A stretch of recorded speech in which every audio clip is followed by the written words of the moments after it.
रसदार बड़ुए वही तो गरम बाजार बड़ुए। चलो ढेला पाया के लाले हम बीछी के हो, चलो ढेला पाया के लाले हम बीछी के हो। बोलो का भाव बा तहरा लीची के हो, बोलो का भाव बा तहरा लीची के हो।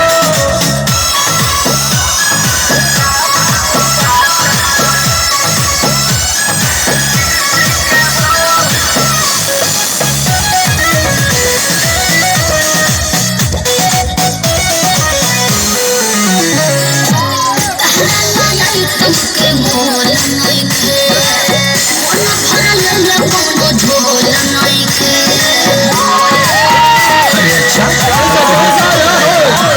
सोने तो डाले ज्यादा पागल बका, देखे तो दांते से काटल बका।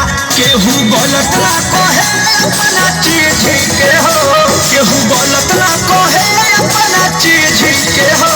बोलो का भाव बा तहरा लीची के हो, बोलो का भाव बा तहरा लीची के हो।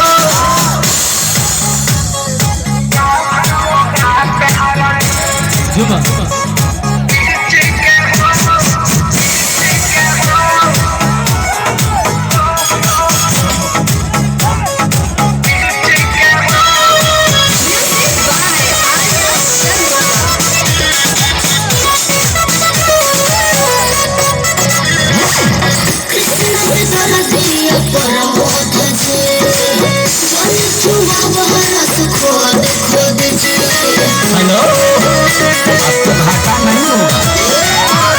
एक पैना तोहरा घाटा होई, छोटे मखा के जदी घाटा होई। हट भीतरी ले जालू काहे खींची के हो, हट भीतरी ले जालू काहे खींची के हो।